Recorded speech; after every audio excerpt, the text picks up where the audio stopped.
In the headlining game of the week, you got Penn State, Ohio State. I said this on a radio hit yesterday, and I want to make sure we say it live on our show. If I'm a Penn State student, I get there's a bunch of traditions and rules that are archaic, that are speaking to why you can't have a night game in Happy Valley at this point in the year or at different points throughout the year. I don't pretend to know all the different inner workings of that. But if you're a Penn State student, man, like, you got to take legal action to get Ohio State at your place for a whiteout game at night. That's there. Now, my prediction for this game, though, I think we see Ohio State run the football. And part of this is like we're zigging where the narrative would zag, because everyone's saying now, hey, Ohio State, they got problems up front. They couldn't run the football against Nebraska. One, I think Nebraska sold out to stop the run. That's first. Second, this is the game, I think, where we see Chip Kelly really prove why you hired him. And we know why they hired him. He's a great offensive coordinator. But, I mean, in this spot now, Chip Kelly, and I said it throughout the week, and I'll say it again right now, he has made a career off of doing more with less. Like, when he was at Oregon, this wasn't the Oregon that's rolling right now that has a bunch of 4- and 5-star players. He was dealing with, like, 3-star guys, a bunch of our kind of guys, OKGs, if you will, guys that weren't necessarily going to go on and be all pros. And they still got after you in the trenches. So what I'm trying to say here is, right now, yes, the offensive line's dinged up. Yes, you got to have some continuity. That's obviously a big part of this. But I think with the overall raw ingredients, like, Chip Kelly can make that work. Chip Kelly can cook a little bit there. So I would be surprised if they don't run the football at a high level. I get Penn State's a great defense, but at the end of the day, I just think that Chip Kelly is going to do a lot of things on the perimeter.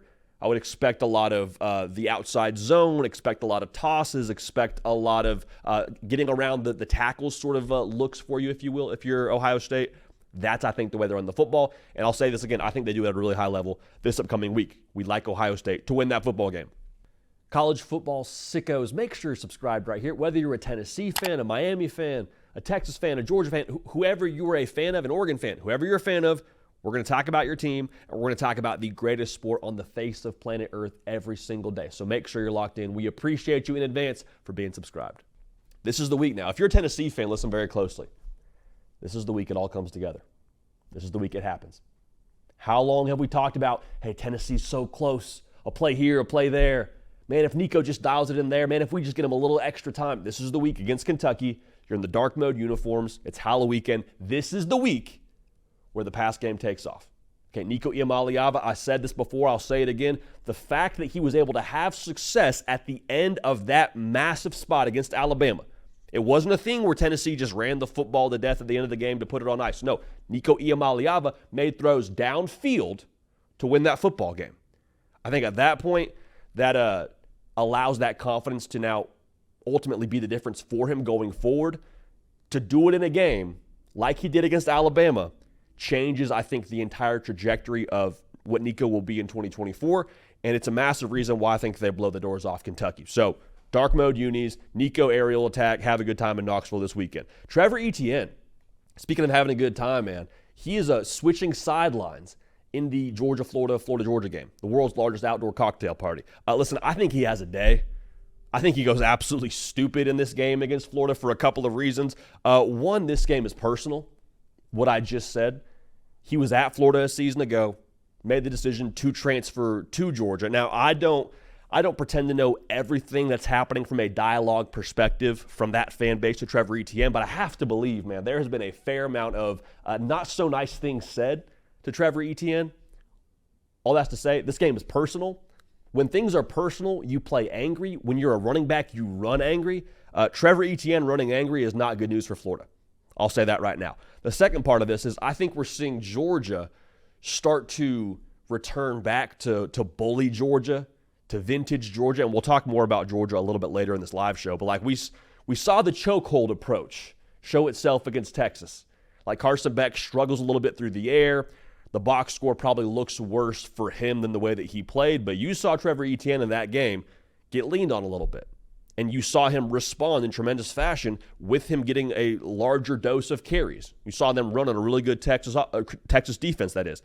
They're going to roll against Florida, I have to believe that. Barring the DJ Lagway game that could potentially be out there, the Florida Man game from him where he just goes crazy. I think they run the football. I think he gets a lot of carries.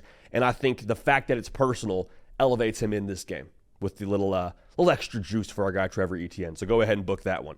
Now, Texas A&M, South Carolina, I said it before, this might be the game of the weekend. I get Ohio State, Penn State's the top 5 matchup. I totally understand, but Marcel Reed, you would have to believe, is going to get the keys to the offense now going forward. If he's not, we got palms up, and that's just a bad look. But you're going to Willie B, and you are playing a just ferocious defensive line, man.